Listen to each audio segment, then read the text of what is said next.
This celebration is taking place in one of the most remote regions of Africa, in the scorching heat where the famine and the drought are devastating. But today, the team from SERV International arrived, so the mood here is one of excitement, gratitude, and hope, because their friends have returned, and they brought food.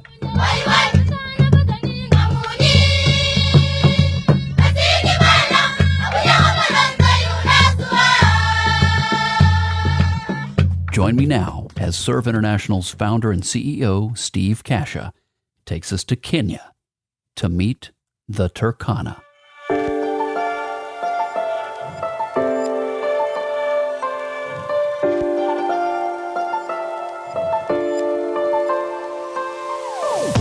This is where adventure meets purpose, where we get to know those who live life beyond status quo.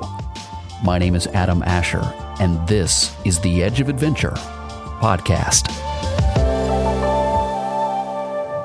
Okay, everybody, welcome to the Edge of Adventure podcast. My name is Adam Asher, and I want to welcome everybody who is listening, and also we've got some viewers on YouTube. You can join us on YouTube if you want to see a little behind the scenes of what's going on today. My guest is Steve Kasha, the CEO and founder of SERV International. Correct. Steve, thanks for being here, and thanks for what you do with SERV International. Oh, thank you. For someone who is listening and they have never heard of SERV, Right. What is it? Oh, wow.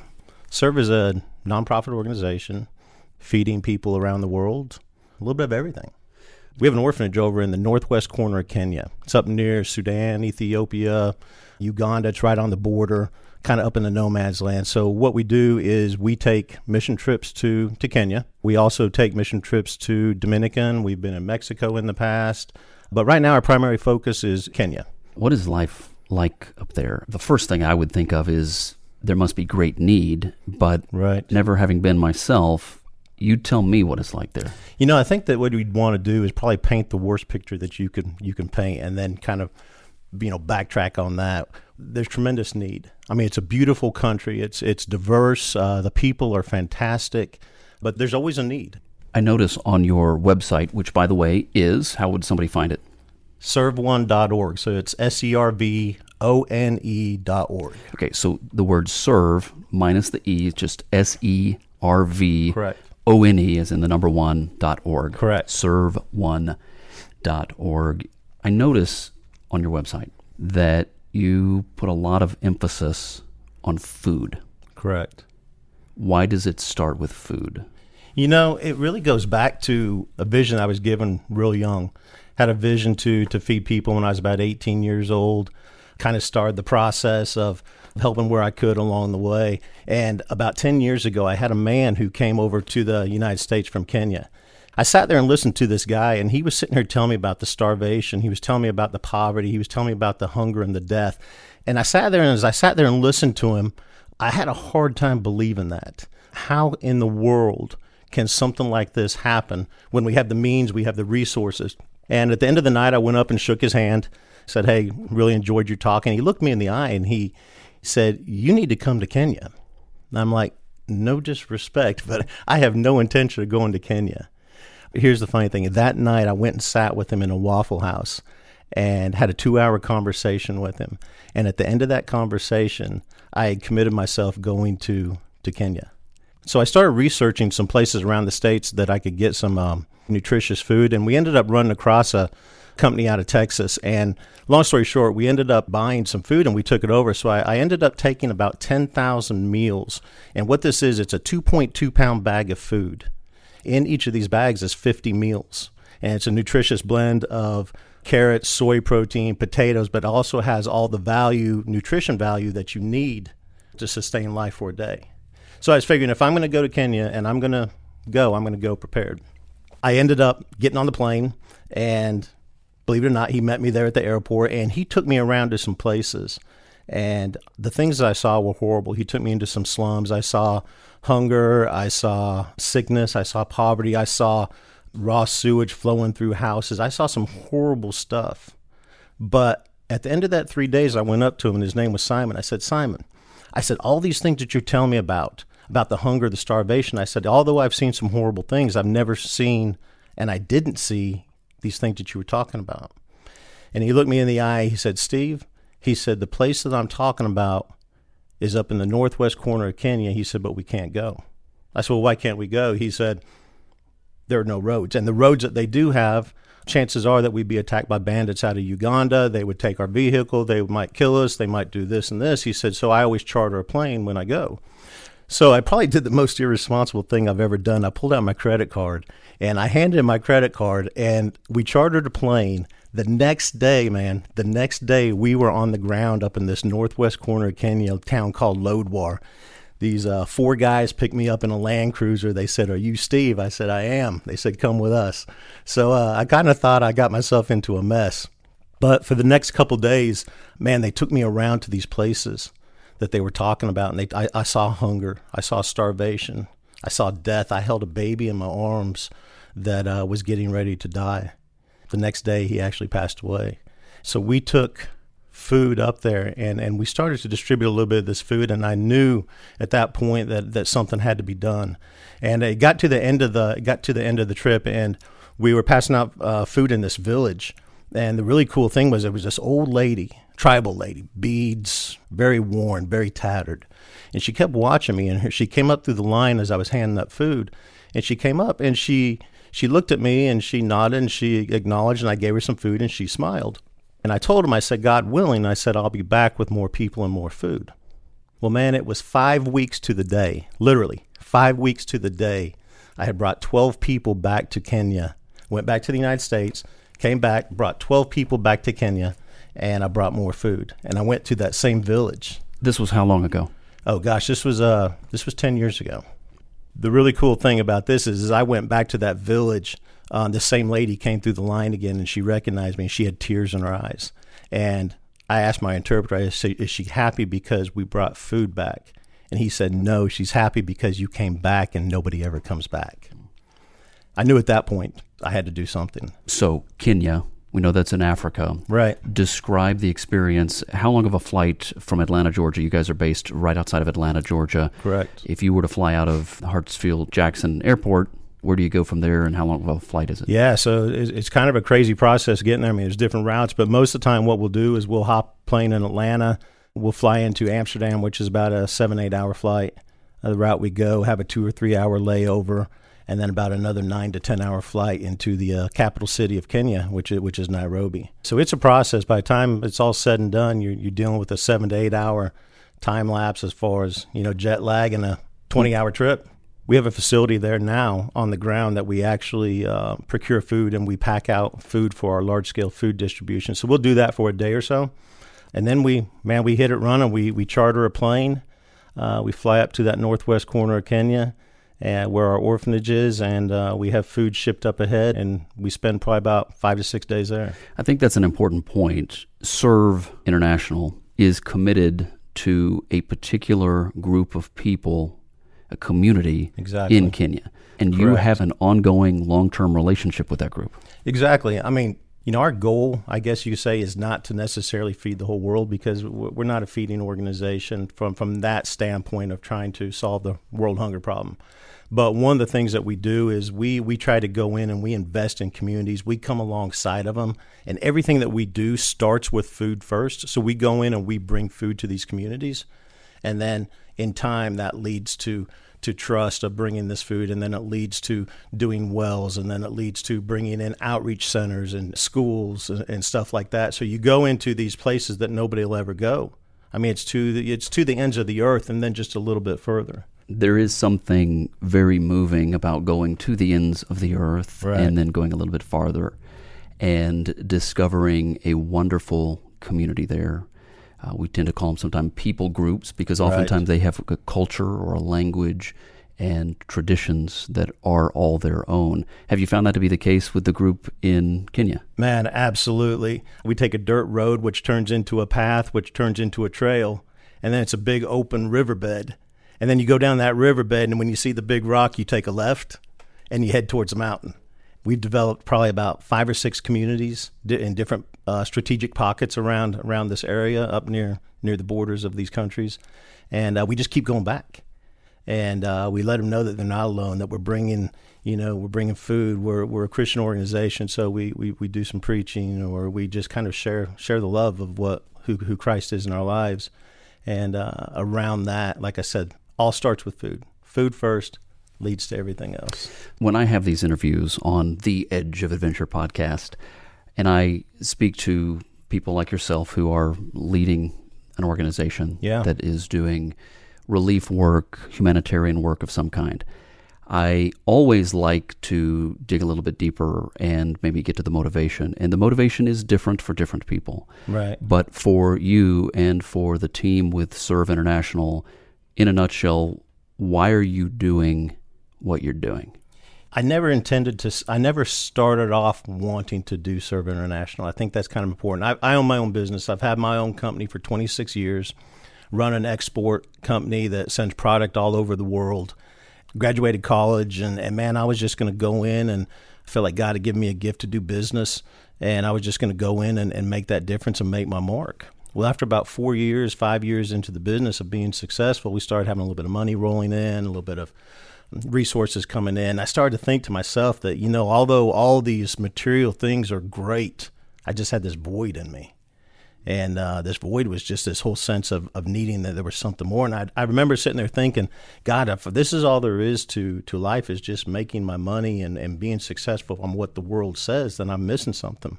2 days after that happened, I got a call from a guy in a church that I knew. And he said, Steve, he says, you own your own international business company, right? I said, yeah. And he said, well, you're the most qualified because we need to lead a team of people to Mexico on a mission trip. And I said, well, so I looked at it, talked to my wife about it, and next month I was leading a team of 12 guys down into Mexico doing missions, and that's where it all really started for me.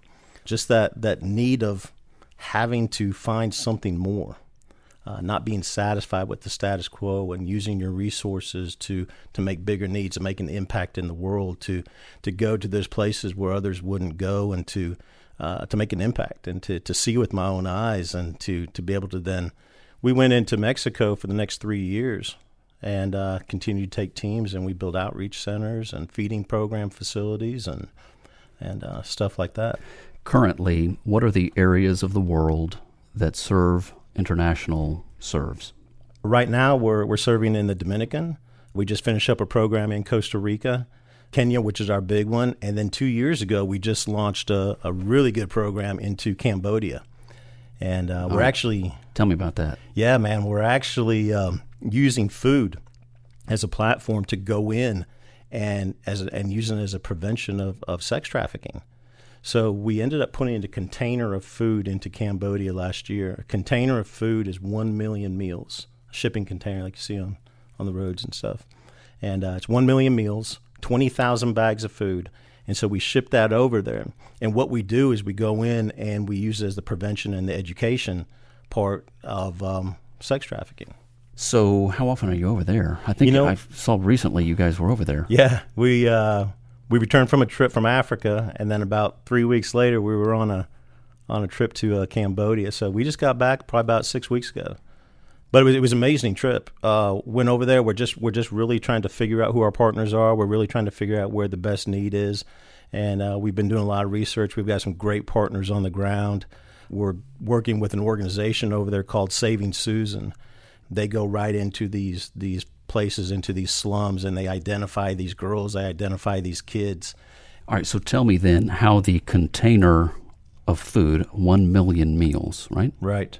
Tell me how that factors in to rescuing someone from the sex trade. The sad thing is, in parts of Cambodia, people are so hungry that you wouldn't necessarily think that, or you wouldn't really get your mind around that, but they're so hungry that they're actually selling their children and giving their children into sex trafficking and sex slavery.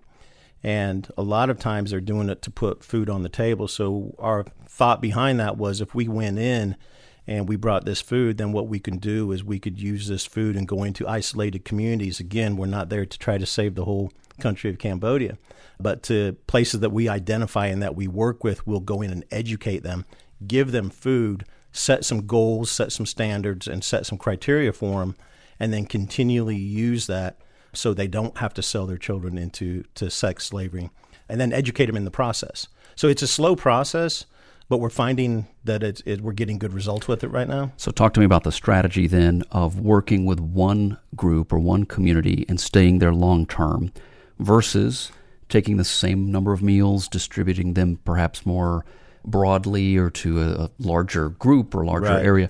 Why is it important to SERV International to work in a community and to stay there for a longer period of time?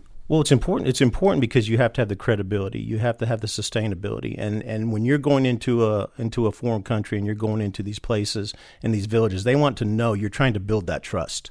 So they want to know that you're not going to just be there on a one-time basis, but that you are going to keep going back. So every time that we go back and we bring food, we earn a little bit more of that credibility. And over time, then what happens is we start to adopt that community in different ways. Again, it all starts with food, but then leads to so much more. Now, that does not mean that we're not going to help out along the way in other places by giving food, but we just can't invest in every community that we come across. So we have partners on the ground there that kind of strategically lead us and say, hey, Steve, this is where we want to be. This is what we're thinking. This is what the program we've got in place, and you have that missing piece. Food is used for so many different things. I mean, not only just to feed the body, but it's amazing how many people around the world are just hungry. Yeah. Okay.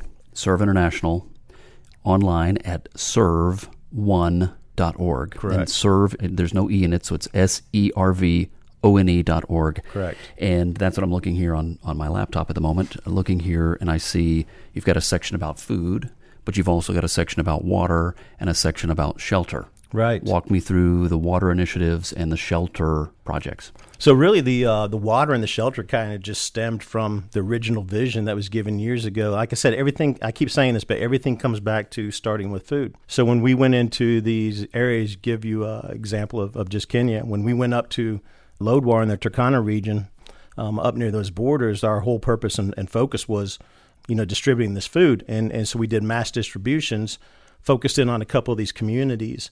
But man, the need is so real for so many different things.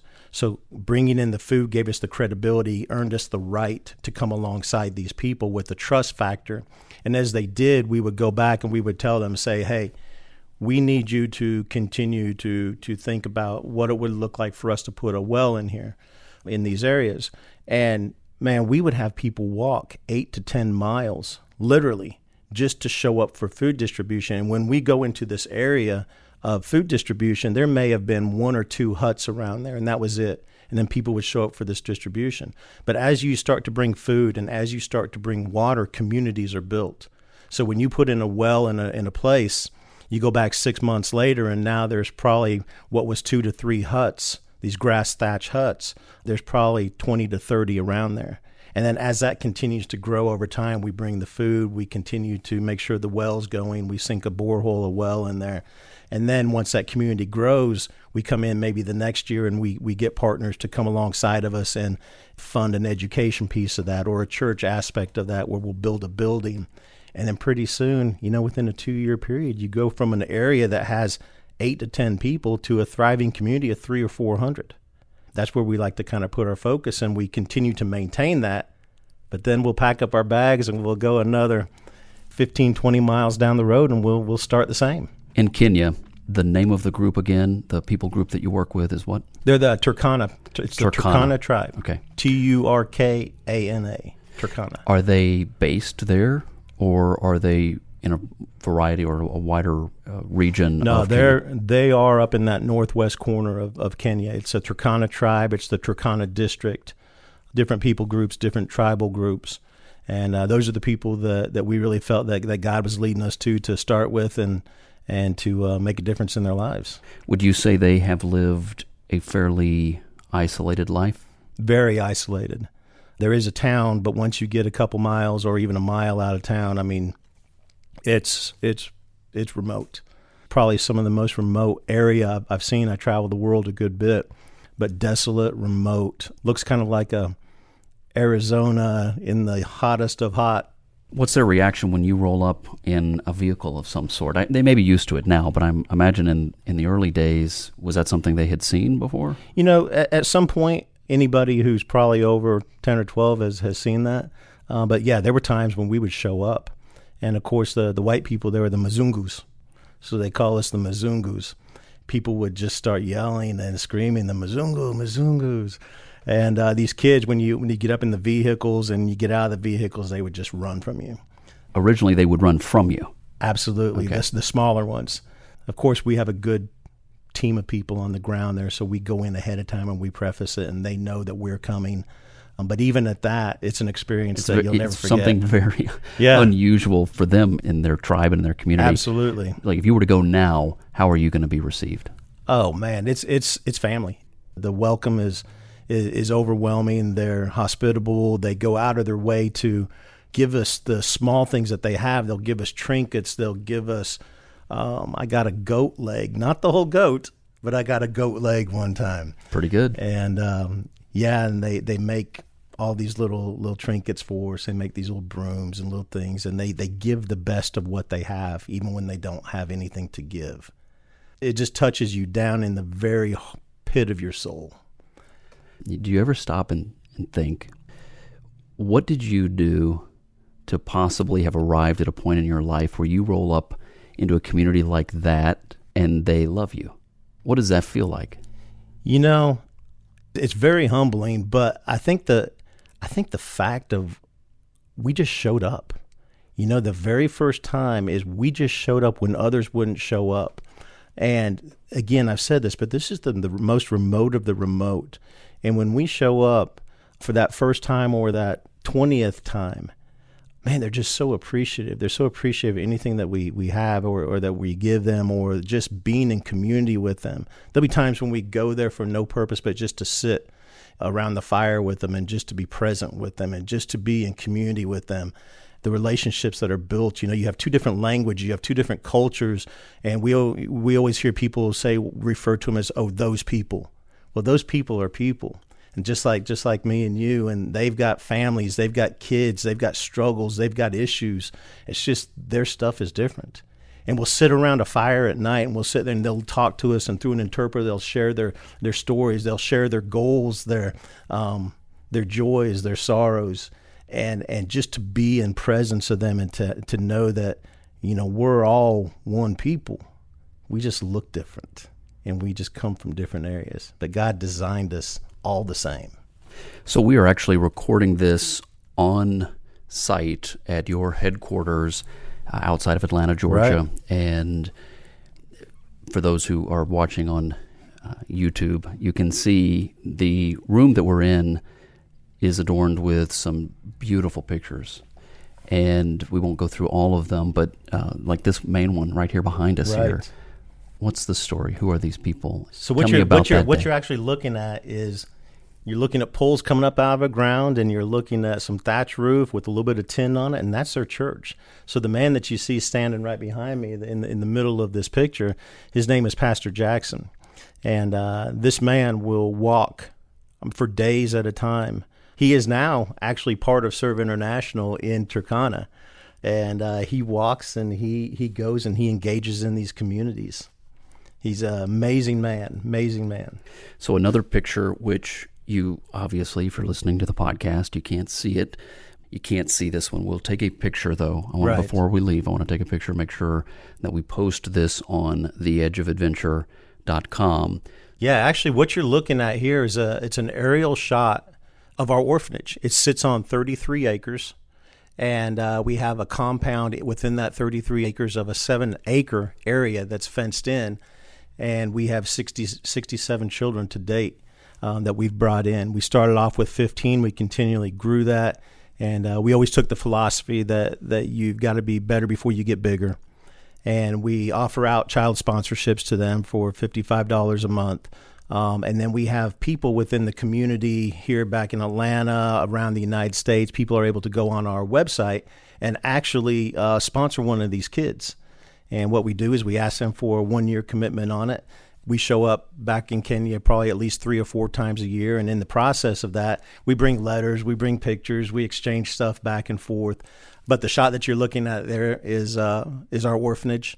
That has a school on it. We educate our kids all the way up till 6th grade, different ages, obviously. but up to 6th grade there, and then they go to school outside the community after that. So again, the price point to sponsor one of those children in the orphanage there is what again? Yeah, it's $55 per month, but that's all in. I mean, that's their food, that's their health, that's their education, that's part of the staff that takes care of them. For 67 kids, we have over 20 staff, right about 20 staff, and that feed into them every day. And the $55 a month covers all the expenses, total care facility. So for those listening, I simply want to encourage them to go to the website, check it out. It's a beautiful website, and there's a button here that says donate. Correct. There's also the sponsor a child, and that's where you would be able to go and sponsor a child. Oh, yeah. We've got complete bios, pictures, their story online. Each one of those kids have a story. And there's a reason that they're there up in this area. It's a very remote, tough area to live in. People, their parents have died of typhoid, malaria, dysentery, violence, post-election violence, cattle rustling. I mean, everything that you could think of. Mostly the area up there is nomad, so they're very much goat herders, cattle herders, stuff like that. But yeah, everybody has a story that's in this orphanage. Are there other ways that someone could give and be supportive of SERV International? Obviously, they could make a financial donation. They could sign up for 1 year at a time, $55 a month, and sponsor a child. Other opportunities, what comes to mind? Well, other opportunities, I mean, we actually lead probably 3 to 4 teams a year going to Africa that will, our staff will take a team. It's 12 days. We do that. But, one of the things I would say is not only can you do it through child sponsorship or providing funding for a well to help with these communities or a church or even taking a trip with SERV International, but just to get familiar with the process of who we are and to go to our website and just kind of take a look. What we do is we have a few business partners actually that come alongside of us, and they help to cover our overhead and expenses. The one cool thing about what we've done and we've been able to maintain for over 18 years now is that we're actually 100% pass-through. So what I mean by that is if somebody goes online and gives $10, all $10 of that goes back into our actual mission and ministry of what we do. How is that happening? Well, we've got a few, not only my company, but we have a few other companies that come alongside of us on monthly donation. They help cover the overhead and expenses. Right. So we're always looking for those individual partners, those business partners that come alongside. And then, of course, we give them shout outs, and we do a lot to put back into their marketing and everything else. Okay. So it's not just a give and take, it's a partnership. Okay, so who are some of the companies you should give a shout out to right now? Vector Global, My Smart T-shirts. Vector Global owns they actually own a container company, and what they'll do is they'll donate $8 to $10 for every container they ship anywhere in the world, and it goes back into feeding people around the globe. We have a guy called My Smart Shirts. Local guy out of Atlanta here. He's been a partner forever. For every T-shirt that he moves or he sells, he donates and feeds one person per T-shirt. Over the course of time, these companies have really come alongside of us and engaged with us, and it makes a big difference. Yeah. Okay, so as we get close to the end here of our time today on the Edge of Adventure podcast, talk to me about SERV International's next big initiative. I think one of the things that we're really gearing up to is, we started it, but we're gearing up towards the Cambodia initiative. We're gearing up towards larger food scale distribution in Kenya. The need continues to grow. Right now, as I mentioned earlier before, too, we want to be better before we get bigger. So the amount of growth that we're able to is really unlimited in Kenya. The projects that we're doing in Cambodia. So I would say that the things that we're gearing up towards for the next phase is really making sure that we can get invested and do what we do well in Cambodia. And it looks a little bit different, obviously, than what we do in Kenya. Different area, different region, and different needs. And I think one of the things that I had to realize is the need's not the same everywhere in the world. So you have to be very careful, because our goal is not to come in and change what they're doing, but to actually walk alongside of them and not implement what we see as Americans into their culture. We always want to be sensitive to that, and then try to find the best ways that we can to walk alongside of them, empower the people there, and bring them in as partners. One of your favorite stories regarding SERV International? Oh, man. I think one of my favorite stories is how it actually started. And if you allow me, I want to tell you this just real quick. But I had an opportunity in the beginning years to take a team of 18 guys down to the jungles of Venezuela. So long story short, we ended up getting on a plane. We flew into Ciudad Boulevard down in Venezuela, ended up flying to another town about 2 or 3 hours away, and then we took a bus for about 4 hours along this road, and then all of a sudden it just dead-ended. I mean, it literally dead-ended at a river. And we spent the night there at the end of that road. The next morning, we ended up getting up and taking about a 6 to 8 hour boat ride in dugout canoes into the jungle. We were doing some dental work. We were doing we had a few doctors with us. But one of the things is, man, when you say jungles of Venezuela, you're talking crocodile, you're talking anacondas, piranha, and then a few other things that you don't want to run across. At the end of the day, before we ended up coming back down the river, this chief of this tribe wanted to show us the jungle, and he was very proud of his surroundings. So we ended up walking out into the jungle, man. The trees, the monkeys, the vines, everything just, right there. But there's one thing that you don't want to run across in the jungle of Venezuela, and it's about a 4-foot snake. It's called a four-nose. Within about 20, 30 minutes, you're probably gone, about 20 or 30 minutes. And I remember looking up, and I stepped across this log. And as I stepped across this log, I was sitting there looking up, and I caught the chief's eyes, and his eyes looked at mine, and I looked at him, and he looked at me, and he looked down at my boots, and I looked down, and there was this four-nosed snake slithering across my boots. And as that snake came across my boot, he turned around to coil. And as he turned around to coil and strike, this man and a sugarcane pole came flying out of nowhere and took that snake and slung him about 20 feet and beat that snake up and down one side or the other. And I was sitting here thinking this, okay, God, did you really bring me out here just to bring an end to all this? I mean, there was this snake. It was getting ready to strike, and now, so it kind of messed me up a little bit.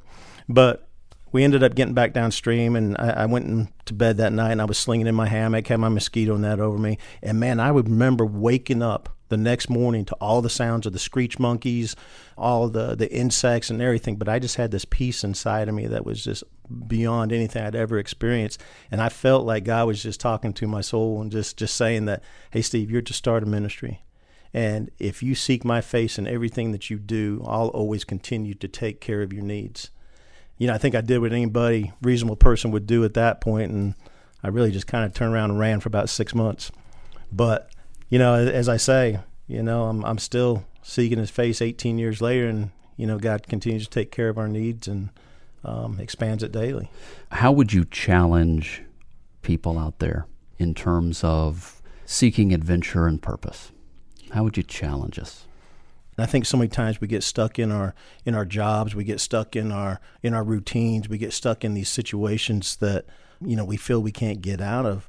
But just to step out, sometimes when it doesn't make sense, but to step out and to find an organization, whether it's SERV or other organizations or whatever, to challenge yourself to go out of your normal and to go into that sense of adventure.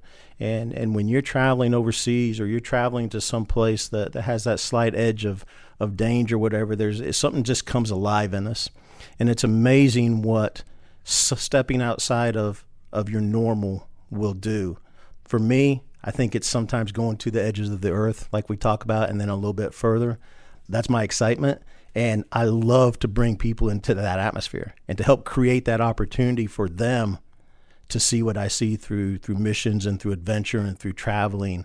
That's where I'm at, man. I'm just ready. Well, we're talking today with Steve Kasha, who is the CEO and the founder of SERV International. You can look him up online at serv1.org. And again, that's spelled SERV, and then you spell out the word one, ONE.org, serv1.org. And with that, we're going to wrap up the show. Appreciate you. Man, love you, brother. I appreciate you, and thanks for all you do. Well, thank you. I love following following you every day. Well, thank you, and thanks to everybody listening and those watching on YouTube. For more information to get to know Steve Kasha and SERV International a little bit better, please go online to theedgeofadventure.com. And in the meantime, we're going to get out of here. God bless everybody, and we'll see you again soon. Thanks, Steve. Thank you. My name is Adam Asher, and you've been listening to the Edge of Adventure podcast. To learn more, log on to theedgeofadventure.com. And while you're there, check out the video series where we go off the grid to discover some of the great things people are doing all around the globe to make the world a better place. I call it my search for adventure and purpose. You'll find us on social media too. Just look for the hashtag #TheEdgeOfAdventure. Thanks for joining us. Always great to have you with us as together we aim to live life for something bigger than ourselves. This is The Edge of Adventure, where we go beyond status quo.